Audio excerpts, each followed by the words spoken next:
여러분은 십자가를 마음에 떠올릴 때 어떤 이미지가 여러분 마음에 떠오르나요? 대부분의 세상 사람들은 십자가를 고대 로마의 잔혹한 처형 도구, 혹은 현대인들은 어때요? 오멘 같은 영화 본 사람들은 이것을 미신의 상징으로 그렇게 여깁니다.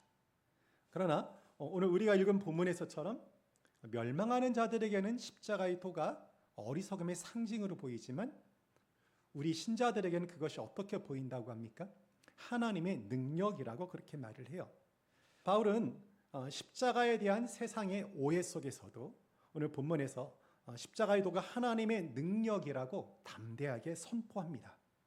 십자가는 우리 신자들에게는 하나님의 그 놀라운 능력이 구체적으로 드러나는 현장이라는 그런 의미입니다. 오늘 이 시간 이 십자가가 어떻게 그 고통과 희생의 상징을 넘어서 우리 각자의 삶에서 강력한 구원의 메시지로 작동하는지 우리 한번 같이 살펴볼 것입니다.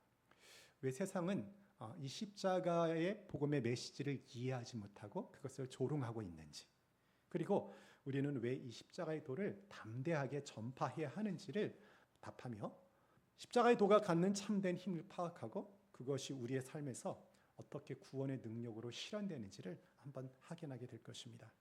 이 말씀을 통해 여러분 각자가 십자가의 실제적인 의미를 깨닫고 그 놀라운 능력을 삶 속에서 경험할 수 있기를 바랍니다. 먼저 세상의 지혜와 하나님의 지혜가 어떻게 다른지를 한번 살펴봅시다. 세상의 지혜는 무엇에 근거를 하죠? 그렇죠. 인간의 우리 이해와 논리에 근거를 해요. 좀 더 구체적으로 이야기하면 조금 말한 것처럼 과학적 지식이나 우리의 어떤 경험적 지식, 그리고 인간의 추론을 통해서 그런 지혜이죠.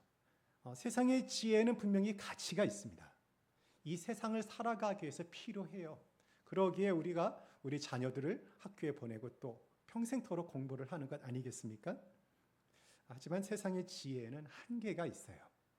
지혜를 아무리 많이 갖춘 사람이라 할지라도 종종 한계에 봉착하게 되고요. 또 세상에서 가장 현명한 사람이라 할지라도 우리의 생명을 구원하는 영적 진리를 반드시 알 수 있는 것은 아닙니다. 하나님의 지혜는 이런 세상의 지혜와 근본적으로 달라요. 세상의 지혜가 조금 말씀드린 것처럼 눈에 보이는 어떤 경험과 또 지식에 의존한다고 한다면, 그래서 주로 우리의 문제 해결이나 일상적인 판단에 적용이 된다고 한다면, 하나님의 지혜는 이와는 완전히 다른 차원의 적용이 됩니다. 이 지혜는 하나님의 그 영원한 구속 계획 속에서 나타나요. 특별히 십자가에서 그것이 분명하게 드러납니다. 바울은 고린도전서 1장 전체에서 십자가의 도를 하나님의 능력과 하나님의 지혜라고 그렇게 선언을 합니다. 세상의 눈에는 예수님의 십자가 처형이 철저한 패배로 비춰졌을 것입니다.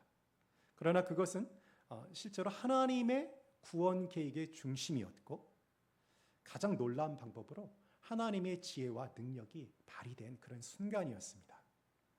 예수님의 죽음은 죄와 죽음의 권세를 깨뜨려서요, 그분을 주와 그리스도로 고백하는 모든 사람이 영원한 생명을 소유하게 되는 그런 결정적인 역할을 하게 되었어요. 이를 통해 우리는 십자가는 단순히 고통의 상징이 아니라 구속과 부활, 그리고 새로운 생명의 상징으로 변모되었다는 것을 확인하였어요. 이 놀라운 십자가의 사건은 하나님의 지혜가 어떻게 세상의 지혜를 능가하는지를 분명하게 보여줍니다.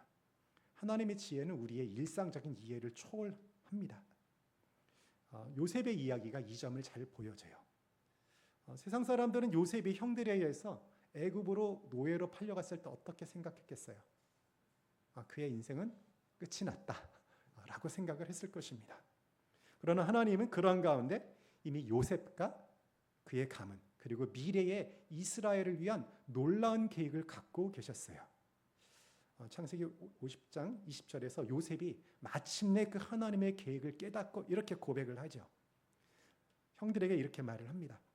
당신들은 나를 해하려 하였으나 하나님은 그것을 선으로 바꾸사 오늘과 같이 많은 백성의 생명을 구원하게 하시려 하셨나니. 하나님의 계획을 통해 많은 사람들이 엄청난 기근으로부터 구원을 받았죠. 여러분은 우리가 매일 마주하는 고난과 때로는 도전 속에서도 이 하나님의 지혜를 신뢰하고 하나님의 인도하심을 따르겠습니까? 우리 다음으로 십자가의 도를 핵심으로 하는 복음의 능력에 대해서 살펴보도록 하겠습니다. 복음이란 무엇일까요? 복음은 단순히 기쁜 소식이 아니죠.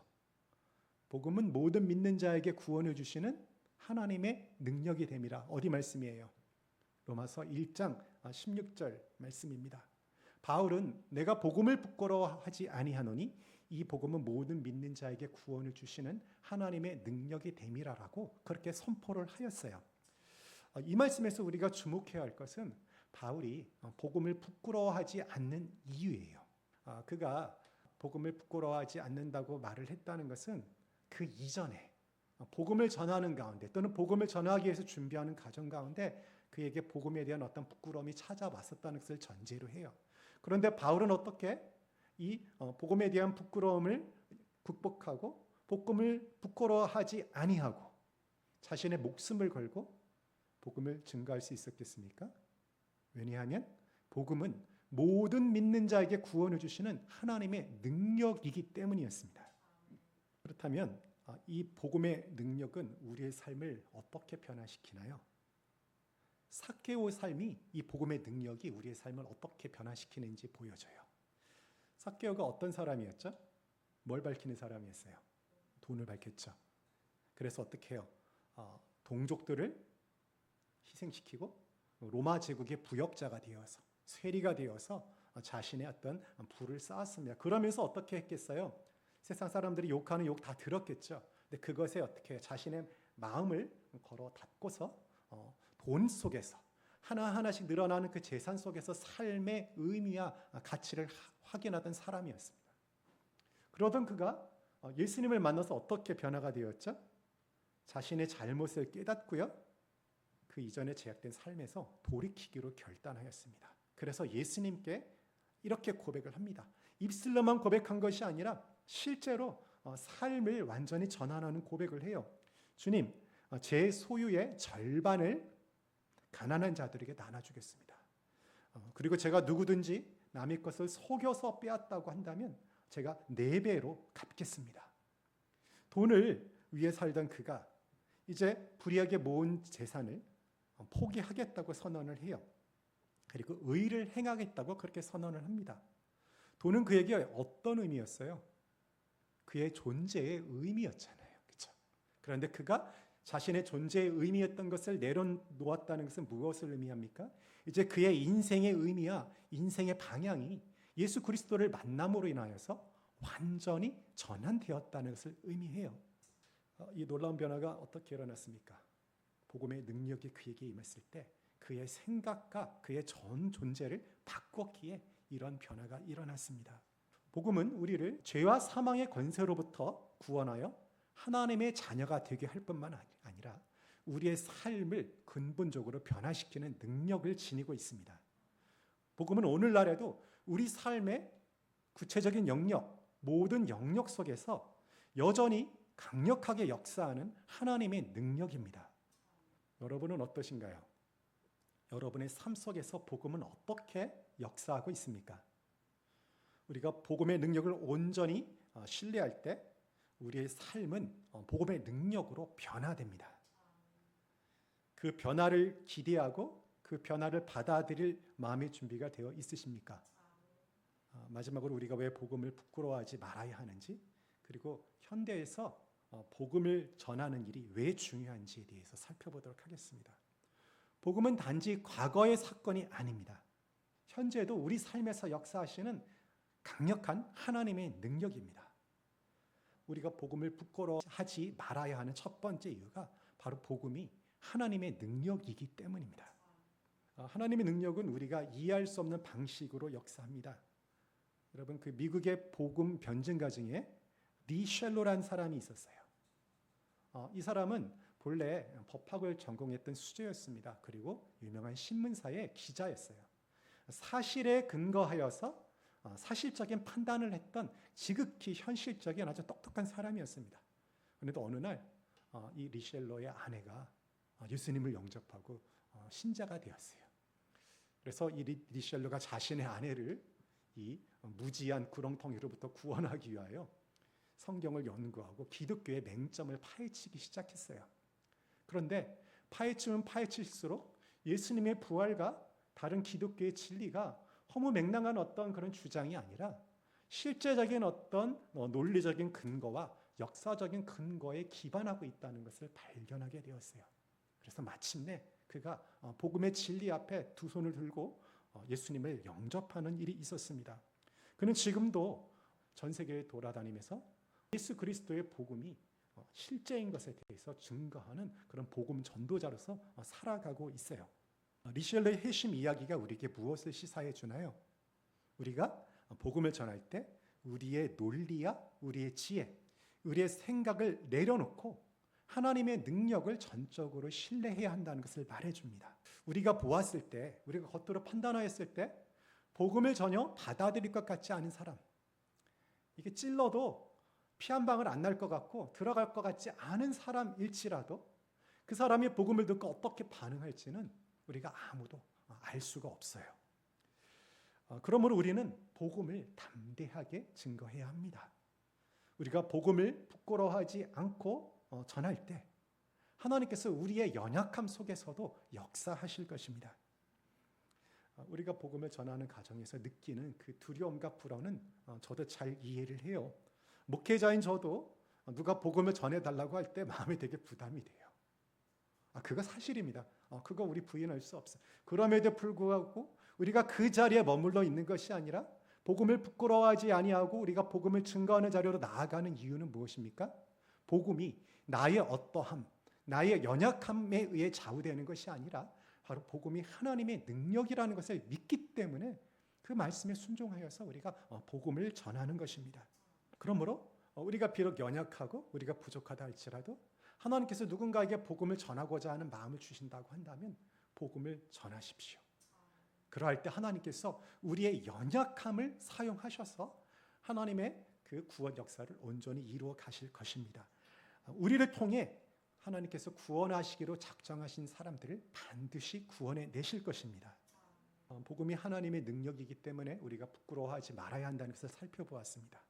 그러나 우리가 복음을 부끄러워하지 말아야 할 또 다른 이유가 있어요. 그것은 복음을 부끄러워하지 않고 전파하는 것이 우리에게도 실제로 유익이 되기 때문입니다. 우리가 복음을 전할 때 우리의 신앙이 되게 굳건해져요. 복음을 전해본 사람하고 전해보지 않은 사람하고는 커다란 차이가 있습니다. 전해본 사람은요, 그 가운데 자신의 한계와 자신의 무능함, 연약함을 느끼는 가운데 하나님의 능력을 온전히 신뢰할 수밖에 없다는 것을 깨닫게 되고요. 그리고 실제로 복음을 전하였다는 사실 그 자체가 하나님의 능력이 그 안에서 이미 작동한 증거입니다. 복음을 증거할 때 우리 신앙이 굳건해지고요. 우리는 더욱더 하나님의 임재 속에 더 가까이 나아가게 됩니다. 하나님을 더 가까이 할 수 있게 돼요. 오늘 우리는 고린도전서 1장 18절을 통해 세상 사람들에게 어리석어 보이는 이 복음이 사실은 세상의 지혜를 능가하는 하나님의 능력임을 살펴보았어요. 또한 복음 전파를 해야 되는 중요성과 시급성에 대해서도 더 깊이 이해할 수 있게 되었습니다. 복음은 멸망하는 자들에게는 그것이 미련한 것이지만 구원을 받는 우리에게는 하나님의 능력입니다. 이 놀라운 복음의 능력을 실제로 경험하고 또 전파하는 우리 모두가 되기를 바랍니다. 우리가 복음을 전할 때 세상의 조롱과 웃음거리가 될 수 있습니다. 그러나 우리 모두 이 복음이 단지 인간의 지혜나 논리가 아닌 하나님의 능력임을 믿고 나아가십시다. 복음의 능력이 삶을 변화시킬 것이라는 확신을 갖고 나아가십시다. 우리 주님이 담대함을 주시길 구하십시다. 만약 우리가 복음을 부끄러워하여서 복음을 전하지 않는다고 한다면 우리가 나중에 하나님 앞에 서게 될 때 참으로 우리가 주님 앞에서 부끄러워서 얼굴을 들지 못할 것이라는 생각이 들어요. 복음을 전하는 일은 단지 몇 사람의 책임이 아닙니다. 모든 신자의 책임입니다. 하나님께서는 우리 모두를 복음을 전하는 사역자로 부르셨어요. 우리는 이 부름에 응답하여 하나님의 능력을 의지하며 복음을 전하는 삶을 살아야 합니다. 새생명 축제는 이런 면에서 복음 전파에 매우 중요한 기회가 됩니다. 이 축제를 통해 많은 사람이 왔으면 좋겠지만 그렇지 않고 한 사람만이라도 복음을 듣고 구원을 받는다고 한다면 그것이 얼마나 하나님 앞에서 기쁜 일이고 영광스러운 일이 되겠습니까? 우리 모두가 오늘 태신자를 작정할 텐데요. 태신자를 작정했으니까 이제 그들을 위해서 더욱 기도하셔야 합니다. 복음을 들을 수 있는 그런 마음 준비가 되게 해달라고. 그리고 성령님께서 그 마음 가운데 깨닫는 은혜를 허락하여 주셔서 복음의 진리를 듣고 깨달을 수 있도록, 그리고 깨닫는 자리에서 머무르는 것이 아니라 자신의 의지를 발동하여서 예수님을 주와 그리스도로 모시는 결단까지 나아갈 수 있기를 우리가 날마다 기도해야 합니다. 여러분, 그 야간 기도에 나와서 기도할 때 적어도 일주일에 하루는 나오셔서 특별히 태신자를 위해서 뜨겁게 기도하여 주셨으면 좋겠습니다. 우리가 기도할 때 하나님께서 우리 태신자들의 마음을 준비시키시고 그 삶 속에서 일하실 것입니다. 기도할 뿐만 아니라 또한 그들에게 연락하고 또 바쁘시더라도 꼭 한두 번 만나셔가지고 그들에 대한 우리의 관심과 사랑을 전하십시오. 하나님의 능력이 우리 모두와 함께 하기를, 우리가 각자의 자리에서 복음을 성실히 전파함으로 한 영혼을 구원하는 그 놀라운 역사를 함께 경험할 수 있기를 바랍니다. 우리 모두 담대함과 사랑으로 나아가 복음의 증인이 되십시다.